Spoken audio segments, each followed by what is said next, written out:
બુદ્ધિના હતા, પણ એની સામે ન્યાય નીતિને બહુ સારી રીતે જાણતા. એટલે શંખ લેખને કહે છે કે અત્યારે જો આવા રાજાઓ હોય દ્વાપર યુગની અંદર પોતાના કુટુંબનો પક્ષ લેનારા, તો જ્યારે કળિયુગ આવશે ત્યારે કેવા રાજાઓ થશે?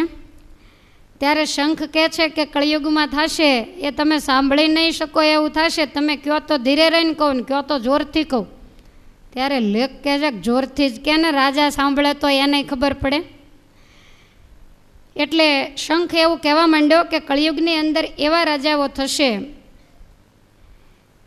પ્રજા એવું ઈચ્છશે, રાજાના કામ એવા હશે એણે કરી અને પ્રજા જાણે ક્યારે રાય મરશે, વેઠે વેરેથી સહુ ગરશે, ક્યારે આપણે નિર્ભય ફરશું, નહીં કરવાના કામ કરશું. કળિયુગની અંદર સત્યવાદી રાજા થશે જ નહીં, અને જો થશે તો પ્રજા એવું વિચારશે કે આ રાજા કેમ કરવાથી મરે, અને એ મરે તો આપણે છૂટા ચરીએ અને બધે જ ફરીએ અને ન કરવાના કામ કરીએ એવું વિચારશે. અને આ દુનિયાની અંદર કળિયુગમાં જે વ્યક્તિ સત્યવાદી, નીતિવાળો અને સાચો હશે એનું રાજ ક્યારેય લાંબો સમય નહીં ચાલે. ટૂંક સમયમાં એનું રાજ જશે. અને જો એ સમજીને રાજ નહીં મૂકી દે તો પ્રજા રાજા હોવા છતાં એના તલતલ જેવડા ટુકડા કરશે. અને અત્યારે આપણને આ બધી જ વાત નજર સમક્ષ દેખાય છે. કોઈ ગૌ હત્યા ઉપર પ્રતિબંધ મૂકે તો 2-3 દિવસ થાય તો એની હત્યા થઈ ગઈ હોય. સારું કામ કોઈ પણ કરે તો એ દુનિયાને તરત જ ખટકે, એની કીર્તિ નહીં, પણ આને ખોટું કરવું હોય, પહેલાં સત્યવાદીની પાસે આ ખોટું કરી ન શકે એટલે ગમે એમ કરીને એનો ગળો લાડવો કેમ કરવો એ જ બધાય તૈયારીની અંદર હોય, અને ભેગા થઈને એને ઠેકાણે કરી નાખે. એટલે પ્રજાને રાજાની કાંઈ પડી નહીં હોય, અને રાજા પણ પ્રજાનું હિત થાય એવા વિચાર કરનારા બહુ ઓછા થશે. ન્યાય કરવામાં આવશે તો હંમેશા જે અન્યાયી અને ખોટો હશે ને એના પક્ષે જ હંમેશા ન્યાય થશે, અને સત્યવાદીઓને ન્યાય નહીં મળે. જગતની અંદર એ પીડાતા હશે, રાજકારભારીઓ હશે, એ લોકોના કાન વિકારી, આંખડી કપરી, એટલે કોઈની વાત પૂરી સાંભળે નહીં, અને સાંભળ્યા પછી એને ધ્યાનમાં લેશે નહીં. બધા જ રૂપિયાની પાછળ ગાંડા બન્યા હશે, પૈસાથી કામ પતશે. તમે સાચા છો કે ખોટા એ દુનિયા નહીં જોવે. આને અંદર લખ્યું છે, પણ બધું ગાવા બેસું તો 12 વાગે ને મારે ટાઈમ થઈ ગયો છે, એટલે હું ટૂંકમાં કેટલું બધું દોડી તોય હજી તેલ કડાયાથી સુધનવા તો દૂર જ રહે. એ બપોર પછી પડશે, અને બપોર પછી ઠાકોરજી એને ઉગારશે. અર્જુનના હાથે એ રણ મેદાનની અંદર કાયમને માટે છેલ્લો શ્વાસ લેશે. એ કથા આવશે. પણ આ શંખને લેખ વચ્ચે માંડ્યા કળિયુગના લક્ષણો કેવા, કે કળિયુગમાં આવું આવું થશે. બહુ ઝાઝા શબ્દોમાં લક્ષણો બતાવ્યા છે, પણ હું માત્ર ને માત્ર તમને ટૂંકમાં બતાવું છું કે જ્યારે કળિયુગની અંદર લોકોને અન્યાય થશે ત્યારે એ જઈ અને રાજાને ફરિયાદ કરશે. અને હંમેશા નિયમ એવો છે કે અન્યાય કરવાવાળો જે હશે, ખોટું કરનારો હશે, એના જ તરફી ન્યાય થશે.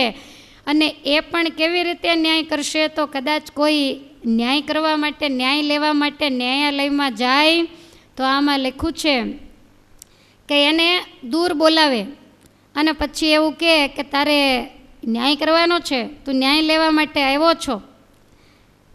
આગો બોલાવીને કહે એમ, સમજણ બતાવું તેમ, કાંઈ પાન સોપારી દે મને, તો રસ્તો બતાવું તને. એને એક બાજુ બોલાવીને વકીલ એવું કે, હું છે મને નથી ખબર, પણ આમાં લખ્યું એ કહું છું કે મારું કાંઈક 5 સોપારીનું કર. વકીલ હોય તો 5 સોપારીનું, જજ હોય તો એનાથી વધારે, એનાથી ઉપર હોય તો એનાથી વધારે. જેવો માણસ એવું એને જમવા માટે જોઈએ. એટલે કે છે કે મને જો 5 સોપારીનું કંઈક કરી દે તો હું તને રસ્તો બતાવું. એમ કહીને લે લાંચ કાઢી, પછી કેવું બોલે એ અનાડી, કાંઈ કારભારીને સમજાવું, એને ભેટ મૂકે તો જીતાવું. આનું 500 પરેનું થઈ ગયું. પછી કે હવે જે કારભારી આગળ કામ કઢાવવાનું છે એને આગળ કંઈક ભેટ મૂક તો હું તને જીતાવું. કોઈ પણ વસ્તુ તું આપ તો એ રાજી થાય. તવરી જી જશે કારભારી, તારી ફરિયાદ નહીં જાય મારી. કહેશે અમલદારને કાંઈ, શત્રુને નાખશે કેદમાહી. ભલે તારો વાંક છે, સામેવાળાનો કોઈ દોષ નથી, પણ જો તું કાંઈક આપીશ, કાંઈક વજન મૂકીશ કાગળ ઉપર, તો જ તારા શત્રુને કેદખાનામાં નાખશે અને તને જીતાડશે. અને અત્યારે ડાયો થઈને હોય એ મૂકી દે, આના સિવાય બીજો કોઈ ઉપયોગ નથી. કાગળિયાને જો હલવું હોય તો એની ઉપર કાંઈક મૂકવું પડે. અત્યારે તમે ટીવીઓમાં બીજે કોર્ટમાં તો તમે ન ગયા હોય, પણ એમાં બધે તમે જોતા હોય તો આવી દશાઓ થાય. તવ કારભારી દબાવી મારે, રડે આરોપી તો આંસુ ચોધારે. એવાની આગળ ન હોય તો પેલો ચોધાર આંસુડે રડે, અને છેવટે નિર્ણય એવો આવે કે જે વધારે લાંચ આપે એની તરફમાં જ નિર્ણય આવે. માટે કળિયુગની અંદર આવા રાજા અને આવી પ્રજા થશે. જે નિર્ધન હશે, જે સજ્જન હશે, એને ખૂણે બેસીને રડવું પડશે, અને જે ખોટા હશે એની જ બોલબાલા કળિયુગની અંદર વધશે. જે વેપાર અને વેરી, આ જે બે વસ્તુ છે તમે જુઓ, વેપારી અને વેરી, બહુ સુંદર શબ્દ લખ્યો છે. જે વેપારી અને વેરી કહાવે, ફરી ફરી તે હાથ ન આવે. આ બે વ્યક્તિ પછી હાથમાં નથી આવતા. એટલે જ્યારે માણસ હાથમાં આવે ત્યારે આ લોકો જેટલું લેવાય એટલું લઈ જ લે, પછી એ ફરીવાર ક્યારેય હાથમાં આવતો નથી. આમાં તમને આમ થોડુંક ઓછું સમજાય, પણ છતાંય મેં તો ગોટો જ વાળી દીધો છે. આમાં તો બહુ એનો વિસ્તાર કરેલો છે. અને કળિયુગની અંદર ન્યાય કેવો, વળી કળિયુગનો ન્યાય કેવો, ઈચ્છે પ્રમદાને પૈસો લેવો. આ બે જ વસ્તુ, પૈસો અને સ્ત્રી, એને સામે જ નજર હશે. અને એવું કળિયુગની અંદર બનશે. વળી એવું લખ્યું છે કે જે રાજા થશે તો એ રાજા રાજગાદી ઉપરથી જ્યારે ઉતરશે ત્યારે રાજ્યનું અડધું ધન એને ખાતે કરેલું હશે. બોલો, આ વ્યાસ ભગવાન લખે છે અને શંખ અને લેખ બંને કહે છે. હજી એવો કળિયુગ આવ્યો નથી, પણ આ જે લખ્યું એ પ્રમાણે થવાનો યુગ પણ હજુ આવવાનો બાકી છે. હજી એની થોડી અસર છે. આછી ઝલક તો આપણને ચારે બાજુ દેખાવા માંડી જ છે, પણ આ બધું જ થશે. આવું જ્યારે કહ્યું અને લક્ષણો કળિયુગના બતાવ્યા, ત્યારે શંખ અને લેખ કહેવા માંડ્યા જેવું કળિયુગમાં થવાનું એવું જ આપણને અત્યારે દેખાઈ રહ્યું છે. પોતાના દીકરાને નાખતા જીવ ચાલતો નથી. રાજા પૂરેપૂરો શુરાત અને ભરાઈ ગયો અને કહેવા માંડ્યો કે જલ્દી વસ્ત્ર શણગાર ઉતારી અને કછોટો વાળી અને તેલ કડાની અંદર એ સુધનવા તું જંપલાય તો જ આ બધાયના મોઢા બોલતા બંધ થશે, નહીતર એ મારી ગાદીને લાંછન લગાડશે. અને છેલ્લે જ્યારે તું તેલ કડાયામાં પડે છે, મને ભરોસો છે કે એમાં તું જીવવાનો નથી, તો તારી કાંઈ છેલ્લી ઈચ્છા હોય તો મારી પાસે માગી લે. હવે સુધનવાજીને છેલ્લી ઈચ્છા છે કે ભગવાનના દર્શન કરવા, પણ એ બધી કથા એને આપણે ઉપર પછી લેશું. અત્યારે ભગવાનના મંગલ નામ સાથે કથાને વિરામ. બોલો સ્વામિનારાયણ ભગવાનની જય. હરે કૃષ્ણ મહારાજની જય. શ્રી ગોપીનાથજી મહારાજની જય. દ્વારિકાધીશ કી જય. શ્રદ્ધા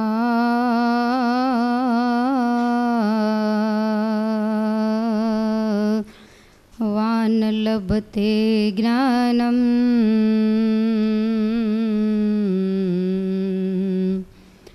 તત્પર સંયતેન્દ્રિય જ્ઞાનમ લબ્ધ્વા પરાં શાંતિ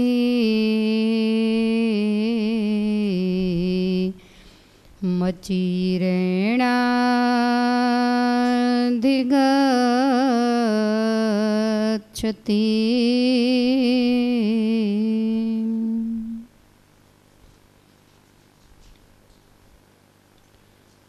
ભગવાનના એકાંતિક ભક્ત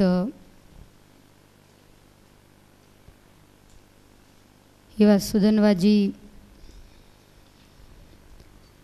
આજે ભગવાનની કસોટીએ ચડ્યા છે.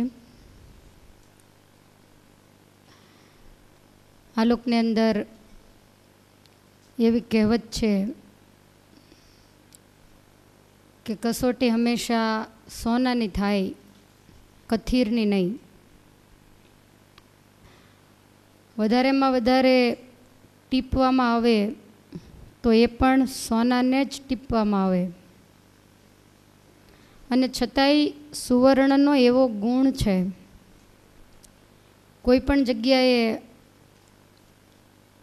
જ્યારે લોખંડને ટીપવામાં આવે, તમે લુહારની દુકાન કે એવું જોયું હશે,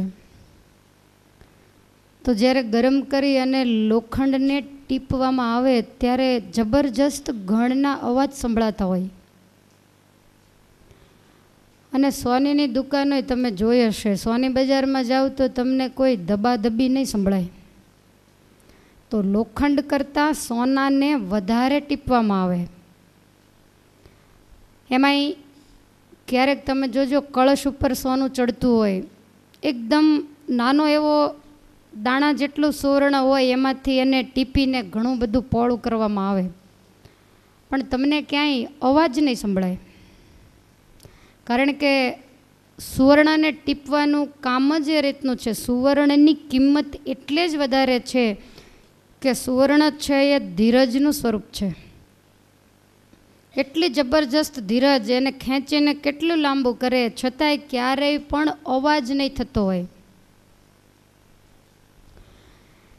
તો કસોટી હંમેશા સુવર્ણની હોય અને કિંમત પણ હંમેશા એની જ વધારે હોય કે જે ઈશ્વરની કસોટીએ ચડ્યા હોય. શાસ્ત્રોમાં જેની જેની ગાથાઓ લખાણી, જેના જેના નામ લખાયા, એ વ્યક્તિ એવી જ હશે કે જેણે જિંદગીમાં વગર કારણના ખૂબ કષ્ટોને સહન કર્યા હશે. અને ઠાકોરજીએ કરેલી કસોટીમાં ક્ષેમ કુશળ પાર ઉતર્યા હોય તો જ આપણે આવા પવિત્ર પુરુષોત્તમ માસમાં સુધન્વાજીને યાદ કરતા હોઈએ. તો જે ભગવાનના ભક્તો થયા, કળિયુગનો નિયમ એવો છે કે જે સત્યવાદી હોય, જે ખરા અર્થમાં સાચા હોય, એને જ હંમેશા દુઃખ આવે છે.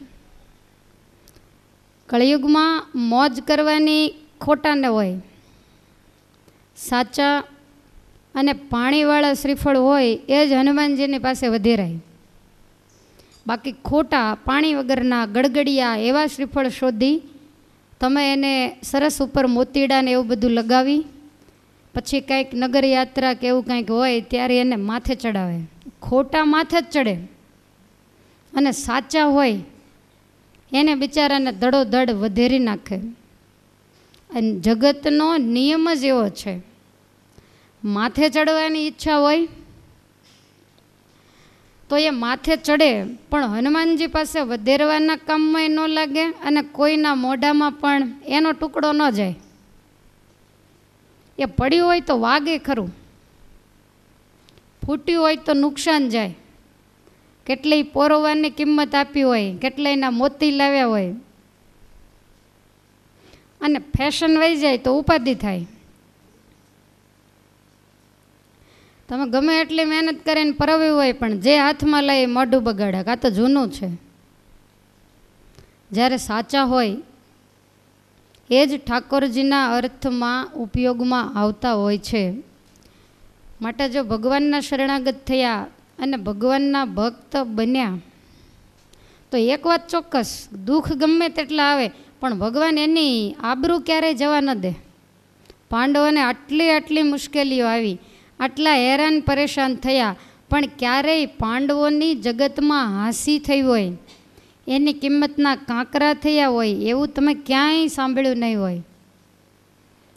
આજે આ કથાનો 17મો દિવસ છે, તો કોઈ જગ્યાએ એવું નથી. હા, દુર્યોધનની હાંસી મશ્કરી દિવસમાં 10 વખત, જ્યાં ને ત્યાં એની કિંમતના કાંકરા થાય, પણ આ દુષ્ટ અને પાપી હતો, એને કિંમતની કોઈ પડી જ નહોતી. સુધન્વાજીને ભગવાન મરાવી જરૂર નાખશે, પણ એક વખત એનો પણ તો જરૂર રાખશે. મને એમ થાય કે સુધન્વાજી ભગવાનના કેટલા લાડલા હશે. તે સવારના પાછળ પડ્યા છીએ, હજી તો તેલ કડાયા પાસે નથી ગયા, યુદ્ધ મેદાનમાં ક્યાં જાય. જવાની જ્યાં તૈયારી થાય ને ત્યાં જયમુનિ પાછા ખેંચી લે. ભગવાનના ભક્ત અને એને ઉકળતા તેલમાં પડતા આપણે જોવા કેમ, આપણી જીભે બોલવું કેમ કે એ તેલમાં પડ્યા. પાણીમાં ડૂબાડવાના હોય તોય જીવ ન ચાલે, અને આ તો ઉકળતા અને કડકડતા તેલમાં નાખવાના. હજી આપણી જબરજસ્ત કસોટી છે. કડાયા પાસે લઈ જઈને પાછા ખેંચી લે, વળી પાછા લઈ જઈને પાછા ખેંચી લે. ઘણાને તેમ થાય કે નાખે દારૂ. તો ભગવાનના ભક્તની આવી ઈચ્છા ક્યારેય ન રખાય. એવું આપણે કેમ જોઈ શકીએ, એવું આપણે જીભે આપણે કેમ બોલી શકીએ કે આવા એકાંતિક ભક્ત, નિર્દોષ, જેનું વ્યક્તિત્વ, જેની જીભ ઉપર 24 કલાક જાગ્રત, સ્વપ્ન અને સુષુપ્તિમાં અખંડ ભગવાનનું નામ છે. રાજકાજ કરતા એ જે પરમેશ્વરને ભૂલતા નથી. અને આવો ભક્ત જ્યારે તેલ કડાયામાં પડે ત્યારે આપણા 3.5 કરોડ રૂવાડા બેઠા થઈ જાય કે આને નાખનારો કેવો હશે. જન્મેજય રાજાને જયમુનિ ઋષિ અશ્વમેઘ પર્વની કથા અંતર્ગત ભક્તરાજ સુધન્વાજીનું સુંદર આખ્યાન સંભળાવે છે. ભગવાનની જ ઈચ્છાએ કરીને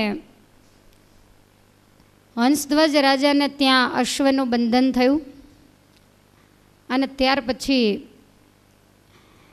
કોઈ પણ કારણ વગરનું અશ્વને બાંધવો, યુદ્ધ કરવું અને તેલ કડામાં તળાવવું, એને કોઈ પ્રકારના લેવા દેવા જ નથી. આ તો કોતળામાંથી બલાડું નવું નીકળ્યું છે.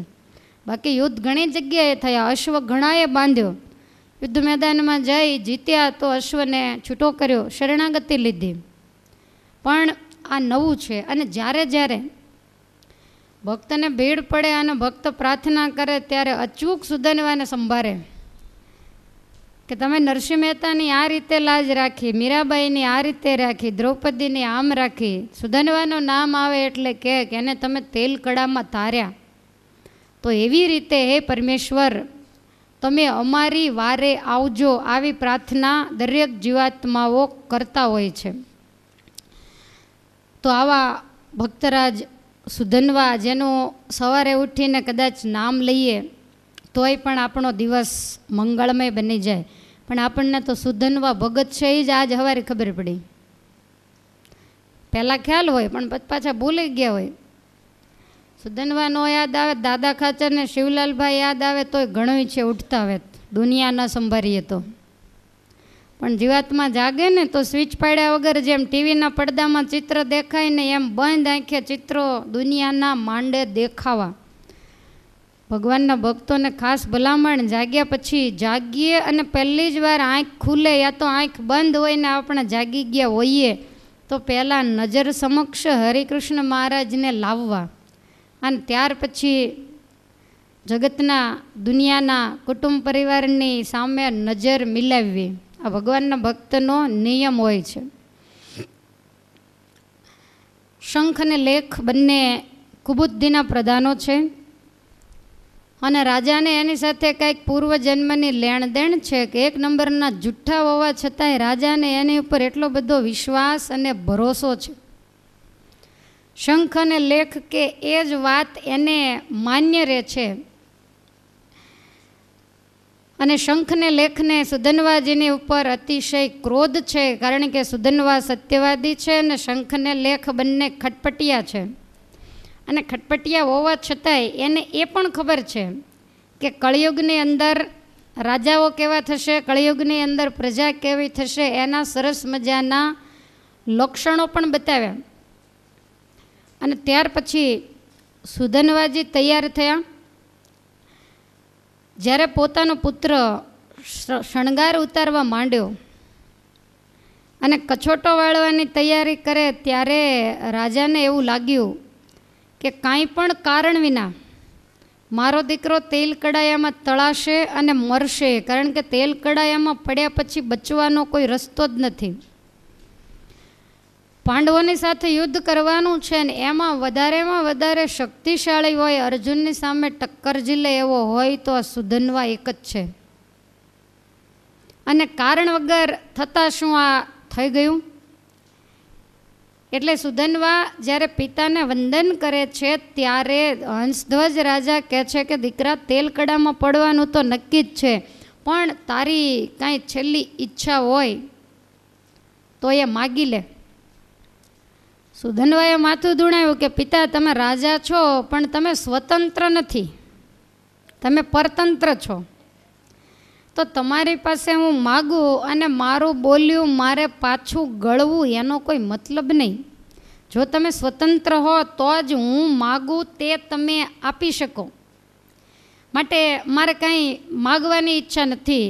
ત્યારે રાજા કહે છે કે ખાલી તને તેલમાં તળવો એ બાબતમાં જ હું પ્રતિજ્ઞાબદ્ધ છું ને એના સિવાયનું તું જે કાંઈ માગે એમાં હું સર્વ પ્રકારે સ્વતંત્ર છું. સુધન્વાજી કહે છે કે પિતાજી, તમારી વાત સાચી, પણ આ કાલ સાંજથી જે કાંઈ હકીકત બની રહી છે એમાં મને ક્યાંય તમારી સ્વતંત્રતા દેખાતી નથી. તો સોનાની જાળ પાણીમાં નાખવાનો કોઈ મતલબ નહીં, માટે પિતાજી તમે જે આજ્ઞા કરો એ પ્રમાણે કરું, પણ કાંઈ માગવું નથી. ત્યારે હંસધ્વજ રાજાને એટલો તો ખ્યાલ આવ્યો જ કે આને કાંઈક માગવાની ઈચ્છા તો છે જ. શંખ અને લેખના કહેવા પ્રમાણે વર્તું છું અને એટલા માટે જ આ ના પાડે છે. હંસધ્વજ રાજા કહે છે કે જો તું માગે અને એ વસ્તુ પછી હું તને ન આપું તો મને બ્રહ્મ હત્યાનું પાપ લાગે, માટે જે જોઈએ તે માગી લે. સુધન્વાજી કહે છે કે પિતાજી, તમે જાણો છો કે જ્યારથી સમજદાર થયો ને ત્યારથી અખંડ પરમેશ્વરનું ભજન કરું છું. ભગવાન મારા ઉપર રાજી છે.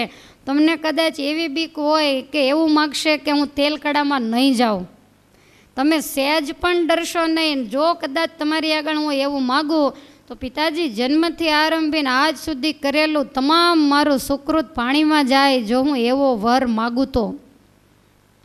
પણ મારી ઈચ્છા કંઈક બીજી છે. એટલે પેલા બે પ્રધાનો ટગર ટગર જોઈ રહ્યા છે કે આ બે બાપ બેટો કંઈક વાત કરે પણ એ ગટપટી અને તેલમાં પડવા નહીં દે. આપણી બાંધેલી તૈયાર કરેલી બાજી બધી પાણીમાં જશે.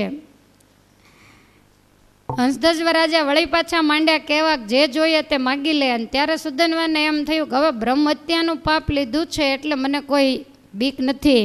એટલે સુધન્વાજી કહે છે કે પિતાજી, બીજી તો કાંઈ ઈચ્છા નથી, પણ જ્યારથી જન્મ્યો અને સમજદાર થયો ત્યારથી આરંભીને એક જ ઈચ્છા છે કે મરતા પહેલાં મારી આંખે મારે ભગવાનના દર્શન કરવા.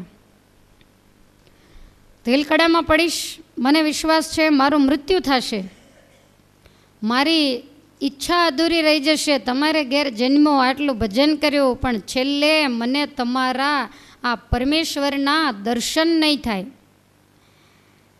અને મનમાં એમ થયું કે બ્રહ્મહત્યાનું પાપ માથે લીધું અને એક બાજુ આમ પણ પાપ માથે લીધું છે. અન્યાય હું ક્યારેય ન કરું, કરું તો હું ક્ષત્રિયનો દીકરો નહીં. તેલ કડામાં નાખવો એ જરૂરી, અને હવે તો તૈયારી, આ કડાયું તો ક્યારનું ઉકળવા માંડ્યું છે.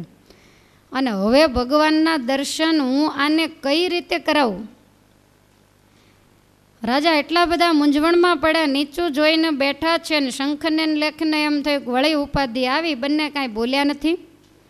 સુધન્વા કહે છે કે પિતાજી આજ્ઞા કરો એમ કરું. હંસધ્વજ રાજા બોલે છે કે મારે તને વચન તો આપતા શું અપાઈ ગયું, પણ ભગવાનને બોલાવું ક્યાંથી? એને દ્વારકા હું તેડવા કેવી રીતે જાઉં? એક બાજુ આ પાંડવો આપણે ઉપર ઝઝુમી રહ્યા છે અને એ યુદ્ધ પડી રહ્યું ના ઘર મેળે બીજું યુદ્ધ જામ્યું કારણ વગરનું. હવે આમાંથી બહાર નીકળ્યા પહેલાં હું ભગવાનને બોલાવું કેવી રીતે? ત્યારે સુધન્વાજી હસવા લાગ્યા. સુધન્વાજી કહે છે કે પિતાજી, આપણી નગરી પાંડવ આવ્યા પૂર્ણ પ્રભુના દાસજી, એવા ભક્ત તો કોઈક જ થાશે જેને વશ અવિનાશજી. આપણી નગરીમાં અત્યારે પાંડવો આવ્યા છે, ભગવાન જેને વશ વર્તે છે, અને એટલા બધા એ પાંડવો ભગવાનના લાડીલા છે.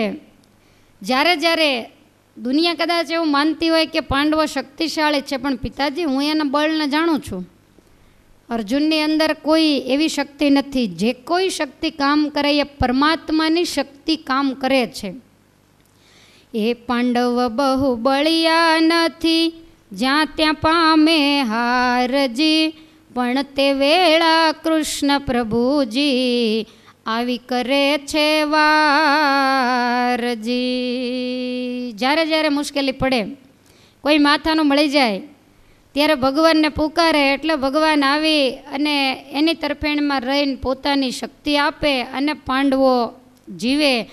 આપો આપ પધારે પ્રભુજી, તવ થાય દર્શનજી, પાંડવ સાથે લડનારાને પૂર્ણ નફો પાવનજી.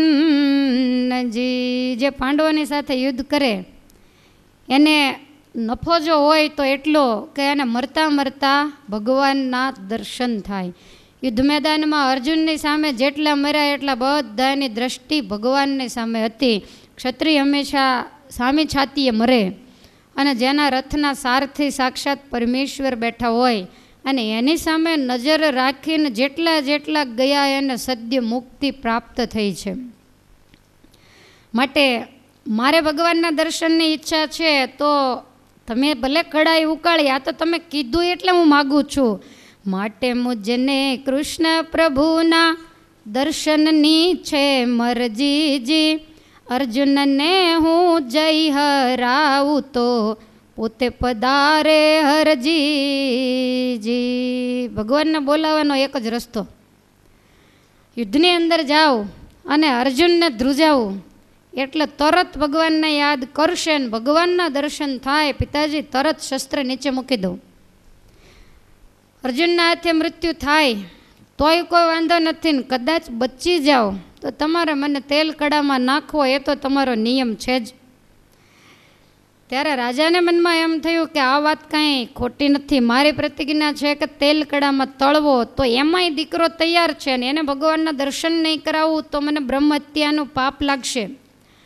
એટલે રાજા જરા વિચારમાં પડ્યો. ત્યારે શંખ અને લેખની સામે જોયું. શંખને લેખ કે છે જીવ નથી ચાલતો ને, કારણ કે તારો દીકરો છે. હમણાં પારકો હોત તો જેટલા વાંકમાં આવ્યા હોત એ બધાને તળી નાખ્યા હોત, પણ તારો પુત્ર છે તો તું ક્યારનો વિચાર કર્યા. બપોર ચડવા આવ્યા, તેલ કડાયામાં કેટલું તેલ બળી ગયું, વારે વારે અંદર નાખવામાં આવે છે. કાષ્ટનો મોટો ગંજ થયેલો, એમાંથી કાષ્ટ પણ કેટલાય બળી ગયા. ત્યારે રાજા કહે છે કે બીજો મને વાંધો નથી, પણ મેં બ્રહ્મ હત્યાનું પાપ લીધું છે એનું શું? જો હું મારા પુત્રને તેલ કડાયામાં ન તળું તો મને બ્રહ્મ હત્યાનું પાપ લાગે, તો એનું મારે શું કરવું? અને અત્યારે તોળતા પહેલાં એને ભગવાનના દર્શન કેમ કરાવવા? કારણ કે ભગવાન તો હસ્તિનાપુર હોય કે દ્વારકા મને ખબર નથી. અર્જુનની સાથે આવ્યા નથી એ મને ખ્યાલ છે, તો લેવા ક્યાંથી જાઓ? કાં તમે દ્વારકાધીશને લઈ આવો, અને અથવા તો મારા દીકરાને યુદ્ધ કરવા માટે જવા દો. આ રીતે જ્યારે વાત કરીએ ત્યારે શંખને લેખ કહેવા માંડ્યા કે આને તેલ કડાયામાં પડવાની ઈચ્છા નથી, અને બાપ કરતાં બેટો બહુ બુદ્ધિશાળી છે. જુદા જુદા બહાના કાઢી અને બચવા માટેના ઉપાય શોધે છે. રાજા નીચું જોઈને બેઠો છે એટલે શંખને લેખ બે વિચાર માંડ્યા કરવા કે સહેજ પણ કાંઈ બાપ દીકરો આડાવડા થાય એટલે આપણે એનું રાજ છોડીને નીકળી જવું. સુધનવાને હવે આપણે જીવતો જોવો નથી. ભલે વનવાસ વેઠવો પડે, અરે આપણે ખુદને મરવું પડે, પણ આપણે કરેલો જે નિર્ણય એને ફેરવવાનો નથી. રાજાને શંખ અને લેખ ઊભા થઈને કહેવા માંડ્યા કે આવી રીતે જો તમે વિચાર કરવા રહેશો તો પાંડવો ચડી આવશે ને તમારે આંગણે બાંધેલો જે અશ્વ છે એ લઈને ચાલતા થઈ જશે. જે માણસ યુદ્ધની ઘડીઓ નજીક આવી હોય ત્યારે વિચારવા રે એને દુશ્મનો નિશ્ચય મારી નાખે છે. માટે જલ્દી ઉતાવળ કરીને તમારું આ કામ પૂર્ણ કરો ને ત્યાર પછી તમારો દીકરો બધાય કહે છે ને બહુ સારો ભગત છે તો બચશે, અને બચશે તો પછી યુદ્ધ કરવા જવાનો જ છે ને ત્યાં એને ભગવાનના દર્શન કરવા હશે તો થશે. રાજાને એમ થયું કે આ બ્રહ્મહત્યાનું પાપ જાણી જોઈને લીધું છે એનું શું કરવું, જે નથી કરવાનું એ મારાથી થતું જાય છે. એકદમ મૌન બેઠા છે ત્યારે પેલા પ્રધાનો કહે છે કેમ માથે આવ્યું ત્યારે મૂંગા થઈ ગયા, મૌન વ્રત લીધું છે કે દીકરાને જીવાડવા માટે રાણીને બીક લાગી, દીકરીને બીક લાગી, આનું કારણ શું? અત્યાર સુધી મેં તમને ક્ષત્રિય માન્યા, બાકી ક્યાંય તમારામાં એક ક્ષત્રિયનું રૂવાડું દેખાતું નથી. રાજા એકદમ ઊભો થઈને કહે છે કે મને બંને બાજુથી તમે હેરાન ન કરો, કાંઈક મને રસ્તો બતાવો. દીકરાને મારે તેલ કડામાં નાખવો એ વાત બિલકુલ સાચી, એ મારું વચન પાળીશ, પણ એને ભગવાનના દર્શન થાય એનો મને કાંઈક ઉપાય બતાવો. હવે શંખને લેખ શું ઉપાય બતાવે? એને તો કાયર હતા, એણે તો નક્કી કર્યું હતું દૂર રહીને યુદ્ધ જોવું. શલ રાજાની જેમ ખોટે ખોટા દેકારા કરવાનું, મારો મારો કરવું ને પોતાને કાંઈ થવું ન જોઈએ, બીજા બધા ભલે મરે ને કપાય. હવે આવી જ જેની મેલી મુરાદ, જેનો બદ ઈરાદો. એટલે રાજા કહે છે કે દર્શનની કાંઈક વ્યવસ્થા કરો. અને આવા જ્યારે વચન સાંભળ્યા ત્યારે આ બંને અતિશય ખીજાયા અને રાજાને કહે છે કે હાલ બોલે અને હાલ ફરી જાય, આ જીવવા કરતાં તો તું જ તેલ કડાયામાં પડીને મરી જા. હંસધ્વજ રાજાને માંડ્યા મેણા મારવા કે તારા જીવવાનો કોઈ મતલબ નથી, અને આવા ને આવા જૂઠા માણસો એ શંખ આ ધરતી ઉપર જીવતા હશે ને તો આ ભૂમિ રસાતળમાં જશે.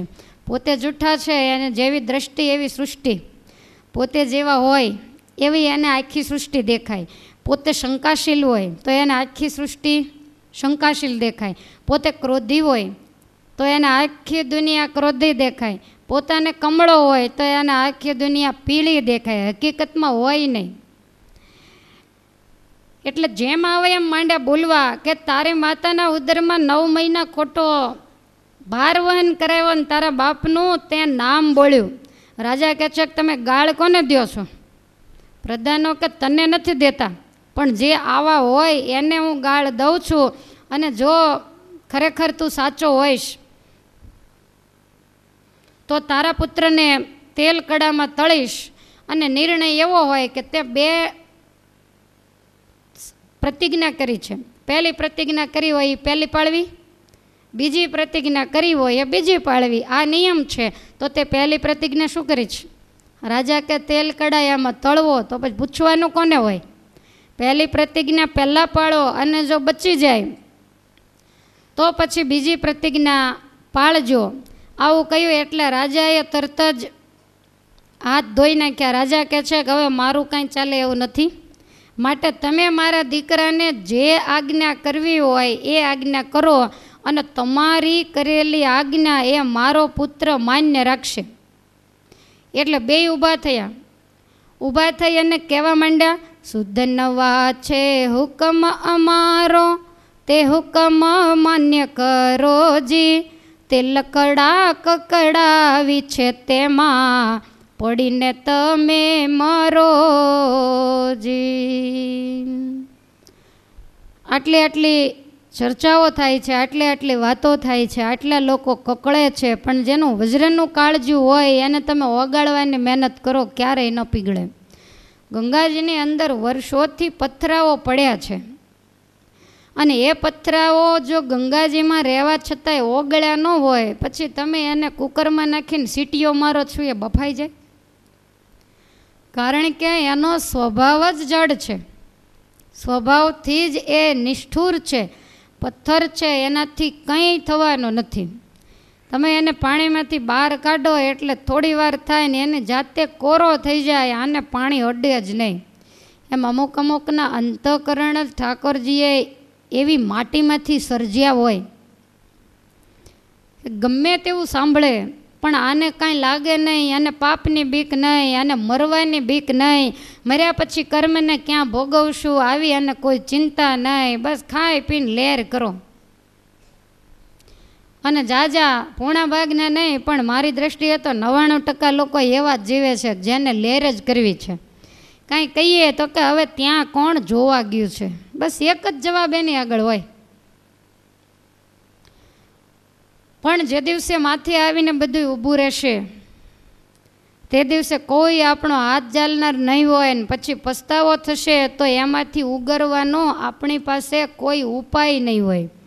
સમય વીતી ગયા પછી શું, હું તમને કાયમ દાખલો આપું છું. આવતીકાલના લગ્ન હોય ને તમારે કાલ કામ આવી જાય ને તમે કહો આપણે પરમદી જાનમાં જઈશું, તો તમને કોણ લઈ જાય? કાલ સાંજ પડે ત્યાં તો જાન પરણીને પાછી આવે.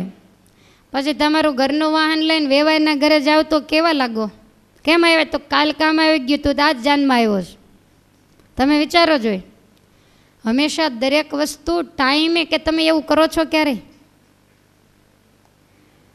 ટાઈમે જ દરેક વસ્તુ શોભે, સમય વગરનું કાંઈ જ શોભતું નથી.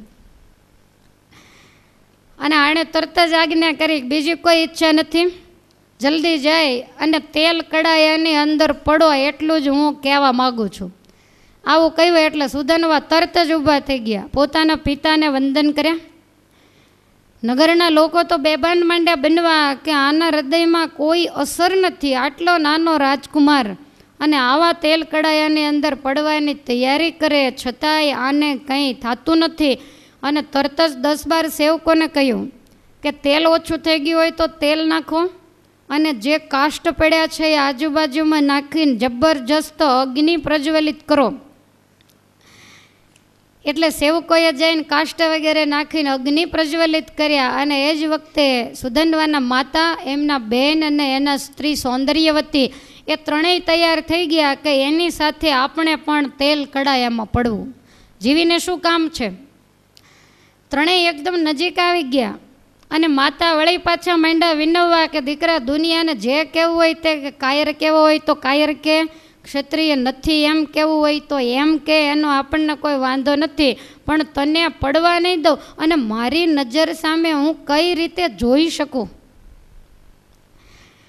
તારી પાછળ હું પણ આત્મહત્યા કરી. સુધનવાજી કે છે કે આંખો બંધ કરીને ન જોઈ શકો તો ભગવાનનું સ્મરણ કરો. આટલું મનાવવા છતાં, આટલું કહેવા છતાંય મારા પિતાનું કાંઈ ચાલે એવું નથી. એ જ્યારે કાયર થઈને બેઠા છે અને એણે શંખલેખની ઉપર નાખ્યું, તેના હૃદયમાં દયાનો છાંટો નથી, એ તો સંપૂર્ણપણે નાસ્તિક છે. અને એની આજ્ઞા થાય તો હવે મારે જીવીને કોઈ કામ નથી. તમે આંખો બંધ કરીને ભગવાનનું સ્મરણ કરો. વહેલું કે મોડું, અત્યારે તેલ કડામાં કદાચ નહીં મરું તો સાંજે તો મારું મૃત્યુ નક્કી જ છે. અને માં, મને એવું દેખાય છે કે આજનો સૂર્ય અસ્ત થાય એ મારે નથી જોવાનો, તો પછી વાર લગાડવાનો કોઈ મતલબ નથી. અને તમે ભગવાનને પ્રાર્થના કર્યો, ધાર્યું તો ધણીનું જ થાય, દુનિયા કંઈ કરી શકવાની નથી. મારે ને તમારે કંઈક લેણ દેણ હશે તો પાછો આવીશ, ઋણ સંબંધ પૂરો થયો હશે તો ઉગરવાનો કોઈ મતલબ નથી. માટે ભગવાનને બધાય પ્રાર્થના કરો. આવું કહ્યું એટલે એ તો ત્રણ અટી ગયા, પણ જેને જેને સુધનવાની સાથે હેત હતું એ બધાએ આવીને કાંડા ઝાલ્યા કે રાજાને પડવું હોય તો પડે, બાકી તને નહીં પડવા દઉં. સુધનવા વિચારે કે કેટલી ઉપાધિ છે. અને સુધનવાને એમ થયું કે લોકો હેરાન કરશે, એટલે સુધનવાજી કહેવા માંડ્યા કે મને ગમ્યું તે કબૂલ કીધું, કોઈને શો સંતાપજી, હવે આવી મને રોકે તો ગૌ હત્યાનું પાપ. જે કોઈ પણ મારે નજીક આવે અને મને રોકવાનો પ્રયાસ કરે તો એને ગૌ હત્યાનું પાપ છે. ગોવિંદને ગમતું હશે તો ગોવિંદ કરશે એવું જી, જો નહીં ગમતું હરીને તો વિઘન કેવું જી. ભગવાનને ગમતું હશે તો કડાયામાં મારો પ્રાણ લઈ લેશે, ને એને નહીં ગમતું હોય તો દુનિયા ગમે તેમ કરે. ધારણા ધણીની ધારી થશે, અવરનું શું જોરજી, આ વેળા શું મારી વારે, નહીં આવે નંદ કિશોરજી. આવી વિકટ વેળામાં શું ભગવાન મારી વારે નહીં આવે? તેલ કડાયાની અંદર પડીશ, છતાંય જેને જોવું હોય તે જોઈ લેજો. મારી આંખમાંથી એક પણ આંસુ નહીં નીકળે, અને એક પણ આંસુડું જો પડે તો હું ભગવાનનો ભક્ત ન કહેવાઉં. અતિ આનંદમાં કોઈ જગ્યાએ મારા મનની વૃત્તિ નથી, ક્યાંય વ્યવહાર કે રાજ્યની મને પડી નથી. આમ કહી અને પોતાના જે શણગાર હતા એ માંડ્યા ઉતારવા. બખ્તર, જામો, કવચ, પટકો, સુરવાળ, કમરપટ્ટો ઉતારીને એક બાજુ માંડ્યા મૂકવા. ચરણમાંથી મોજડી કાઢી નાખી અને કટી સુધીનો કછોટો વાળીને કચ્છ ભીડી લીધો. ભગવાનનું અખંડ સ્મરણ કરે છે અને પિતાજીના પગમાં પડીને કહે છે કે આજ્ઞા આપો. એટલે હંસધ્વજ એમ જ બોલ્યો, ફરીશું માગે વિચારજી. પ્રધાનોએ આજ્ઞા દીધી, માની લે તે મારી જી. પ્રધાનોની આજ્ઞા એ મારી જ આજ્ઞા છે, માટે આજ્ઞા માગવાની જરૂર નથી. ત્યારે લોકો માંડ્યા હાથ ઘસવા કે કયા કારણથી રાજા પ્રધાનનો ગુલામ થઈ ગયો છે એ વાત નથી સમજાતી. અત્યાર સુધી પ્રધાનની આ દુર્બુદ્ધિની ખબર નહોતી. આવી પિતાજીએ જે આજ્ઞા આપી અને એ જ વખતે પોતે ચાલતા થયા છે. મોઢા ઉપર સહેજ પણ દુઃખની રેખા નથી, ક્રોધ નથી. આડાવળા નહીં જતા, જે બાજુ તેલ કડાયું છે એ બાજુ જ્યારે ચાલવા માંડ્યા. ગૌ હત્યાનું પાપ મૂક્યું છે એટલે પાછળ તો કોઈ આવે નહીં. શંખ અને લેખે કહ્યું કે 100 સેવકો જઈને ખુલ્લી તલવારે જ્યાં અગ્નિ સળગી રહ્યો છે અને આજુબાજુમાં ગોઠવાઈ જાઓ. કોઈ પણ આવે તો એનું તલવારથી સમાધાન કરવું, પણ સુધનવા સુધી જવા દેવા નહીં.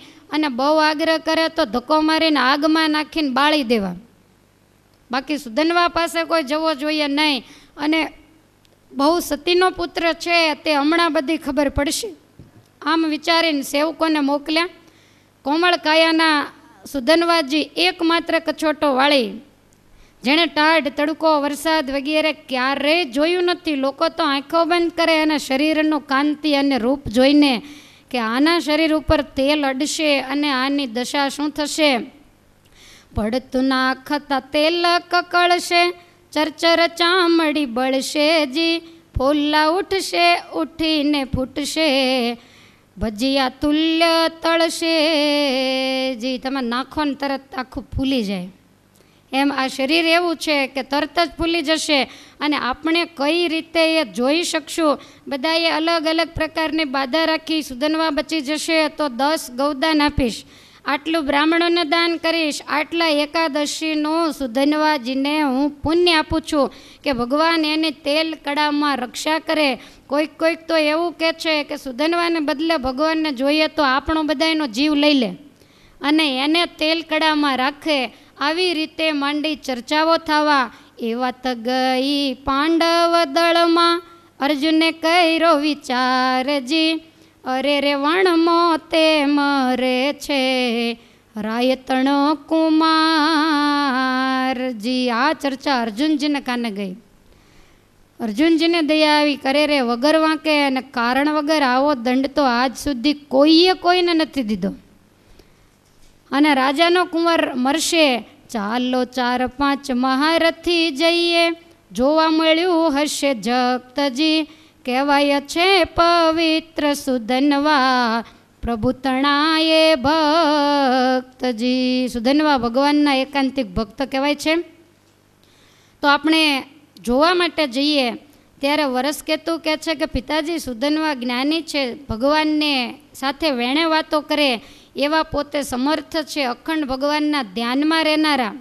અર્જુનજી કહે એવો હોય તો તેલમાં ન વતળાયજી. કહો ના કહો પણ શામળિયોજી, કરશે નિસાયજી. મને તો એવું લાગે છે ખરેખર જો સુધનવાજી એવા ભક્ત હશે તો એના તેલમાં કંઈ નહીં થાય, ભગવાન જરૂર એની સહાય કરશે. તો આપણે જોવા માટે જઈએ, ખ્યાલ આવશે કે એનો ભક્તપણું સાચું છે કે ખોટું. ત્યારે વરસકેતુ કહે છે કે હે પિતાજી, ભક્તમાંય 2 પ્રકાર હોય, સાચા ને ખોટા.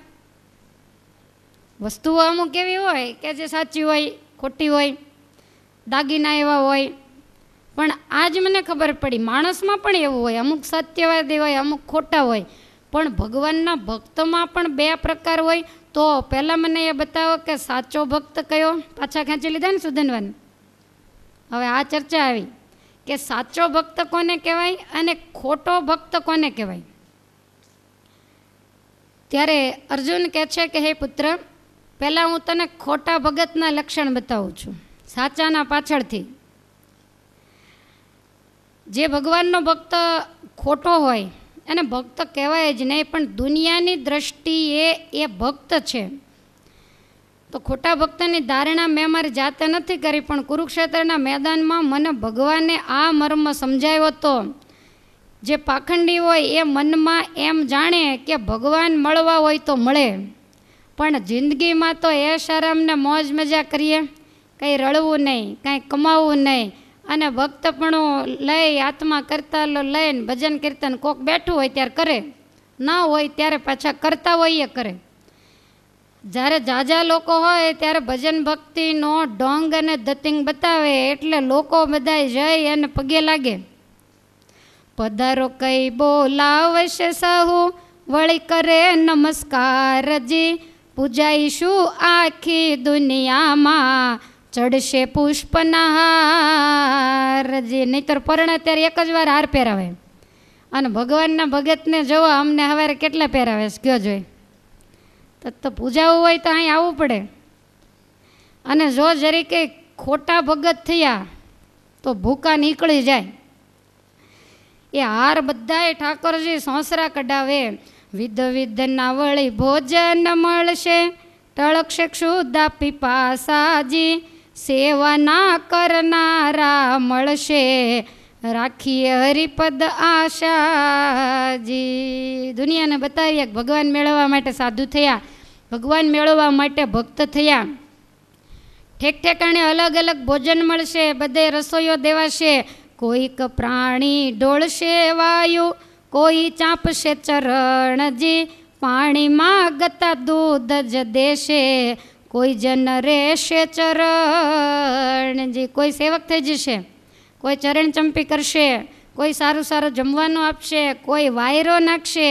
ભગવાન મળવા ના હશે તો મળશે, સેવા ચાકરી થાશે જી, મોઢે બડી બડી માળાઓ લેવી, એમાં શું આપણું જાશે જી. ઘણી વખત કેવું હોય કે એ ગૃહસ્થમાં ન હોય, ત્યાગીમાં હોય કે માળા કોઈ દી ફેરવે નહીં, પણ હાથમાં લઈને અખંડ ફરે. પહેલાં હું કાંડામાં પહેરતી, પણ તમને વળી એવું લાગે કે આ ફેરવતા નહીં હોય ને પહેરતા હશે, મેં બંધ કરી દીધી. અને જો કે તમને લાગે એનાથી અમને કોઈ ફરક પડે એમ નથી. આપણે તો સાચે સાચું કહેશું ને હરી રાખે એમ રહેશું. તમે આવો તોય ભલે, ન આવો તોય ભલે, પગે લાગો કે ન લાગો, પગે લગાડવા માટે તો કાંઈ સાધુ થયા નથી. પણ આ બધી જે રીત છે એ દુનિયાને એવું લાગે કે બતાવવા માટે છે. તો માળાઓ મોટી મોટી તમે અમુક વૈરાગીઓને જોયા હશે, હાથમાં ને કાંડામાં ને ડોકમાં એટલી બધી માળાઓ લઈને ફરતા હોય, પણ હરામ કોઈ દિવસ ભગવાનનું નામ લેતા હોય તો એનો મતલબ એવો પણ નહીં કે ખોટા ભક્તના લક્ષણ બતાવે છે એટલે આવી રીતે ક્યારેય કરવું નહીં, માળાઓનો ખોટો દેખાવ ન કરવો. માળા તો પહેરવી જ પડે ને. વળી તાળીઓ પડાવીને બે ઘડી બધાને ગમત કરાવે, નાચન નચાવે ને એ લોકો ભેગા થાય, બધાએ આપણી સેવા કરશે ને કાંઈ કામકાજ કરવું નહીં ને મજા કરશું, આનંદથી જિંદગીને પૂરી કરશું.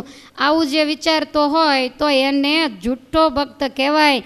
રાજ્ય દરબારે માન પામીશું, જેને તે રાખશે શ્રદ્ધાજી, બોલીશું જૂઠું તો માનશે સાચું, વશ રહે યુવા વૃદ્ધાજી. સાધુ બોલે તો લગભગ દુનિયા એને એક ઝપાટે ખોટું નહીં કહી શકે, કારણ કે એને એમ હોય કે આ લોકો સત્શાસ્ત્રનો અભ્યાસ કરતા હોય, એને ભગવાનની બીક ન હોય, માટે એ ખોટું ન બોલે.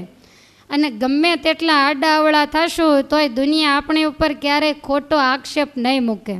આ તો એ વખતની વાત છે. અત્યારની દુનિયા તો તમે જુઓ કે સાચા હોય તો આક્ષેપ મૂકે, ખોટામાં થશે ન મૂકે. અત્યારે તો કળિયુગ આવી ગયો છે. માટે ઘણા બધા ધંધા તપાસ્યા પછી એને એમ લાગે કે કરવા જેવો હોય તો આ ધંધો છે, બાકી બધે લોહીના પાણી કરવાના છે. રિદ્ધિ સિદ્ધિને વૈભવ મળશે, ટળશે વ્યવહાર વ્યાધિજી, દેવું લેણું ને નાત જાત કરવી, જાશે સૌ ઉપાધિજી. બધી ઉપાધિ જશે. અને અત્યારની ભાષામાં કહીએ તો કાંઈ ઉપાધિ વગર હરિભક્તોની ગાડીઓમાં બેસીને ફરશું, નિત ગળી રસોઈઓ જમશું, આવો વિચારીને સાધુ થયા હોય શું દશા થાય કયો છે. નિષ્કુળાનંદ સ્વામીનો ચેલો કહેતો હતો કે મહાત્મય દેખાડી મંદિર તણું, ઉપડાવે ઈંટ પથરા ગણું, ત્યારે સંસાર તજીને શું કમાણા, જ્યારે રહ્યું એનું એ કૂટણું. પણ નિષ્કુળાનંદ સ્વામીને ઝપટે ચડેલો છે, એવા તેવાની પડખે ગયો હોય તો વાંધો નહીં. સ્વામી તો મહા વૈરાગી, પોતે ધોલેરામાં બેઠા બેઠા કમાઈને ગળતા હોય તો એના ચેલાને પલોઠી વાળીને બેસવા દે ખરા? ચક્કી પીસાવે, ચૂનો, બાજરીના રોટલાનો મોટો એને એક એક કાણું પાડીને તોરણ બાંધી દે. રોજ 2 રોટલા તોડીને સવારે છાશમાં પલાળી દે, બપોર જમવાનું, આખો દિવસ ભજન કરીને સેવા કરવાની. હવે અહીંયા કોણ રહે? આવા તીવ્ર વૈરાગી. જુઓ, ગોપાળાનંદ સ્વામીના મંડળમાં 60 સાધુ, મુક્તાનંદ સ્વામીના મંડળમાં 60 સાધુ, અમુક સંતોના મંડળમાં 100 ને 125 સાધુ. નિષ્કુળાનંદ સ્વામીને કોઈ દી છઠ્ઠો ન હોય, એને જોડ કાયમ ગોતવી પડે.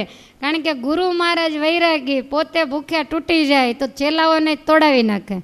સ્વામીની પાસે કોઈ રહી શકે નહીં. સ્વામીનું પહેરવાનું એવું, એનું પાથરવાનું, એનું ઓઢવાનું, તીવ્ર વૈરાગી પુરુષ. અને આ તો પૂર્વજન્મના જળ ભરત, એટલે લોકો પણ વિચારીને આવે. હવે આ એક સાધુ આવતા શું આવી ગયેલો, સ્વામીએ પછી રાત્રે ધોલેરા મંદિરની વંડી ઠેકીને ભાગી ગયેલો. સ્વામીએ એટલે લખ્યું છે આ બધું વચન વિધિમાં કે ઘણા આવી આશાથી આવ્યા હોય, પણ એવી આશાથી આવ્યા હોય એ વગર કીધે ઘર ભેગા થઈ જાય. અહીંયા તો સેવા કરવી હોય, ભગવાનને રાજી કરવા હોય, તપ વ્રત કરીને સહન કરવું હોય, ભજન કરવું હોય અને કરાવવું હોય, એ જ આ જગ્યાએ ટકી શકે. એટલે કે છે કે રિદ્ધિ સિદ્ધિને વૈભવ મળશે ને એ બધું નાતને જાતને લેણું દેણું વહીવટ બધાય મળશે. નાહી ધોઈને સ્વચ્છ રહેવાશે, કહેવાશે જગમાં સારુંજી, આગળનું ક્યાં જાણીએ છીએ, અજવાળું કે અંધારું જી. આને ખબર જ નથી કે શા માટે ભક્ત થાવ. આગળનું કોણે જોયું છે, અંધારું છે કે અજવાળો, પણ આ લોકની અંદર મોજ મજા કરશું. પ્રભુ મળવાનો ક્યાં છે માર્ગમાં, પણ તેને નામે પોષાશુંજી, સગાને છોકરા ન ખવડાવે, એવા પદાર્થ ખાશું જી. છેલ્લે છોકરાય ન ખવડાવે એવું શિષ્યો ખવડાવે. ભગવાનના ભક્તનું એટલું બધું મહાત્મય છે, એટલે આવી મોજ મજા કરશું. પ્રભુની પ્રતિમા સ્થાપન કરશું, પેટ ભરશું તેને બાનેજી, ઠાકોરજીનો રાજ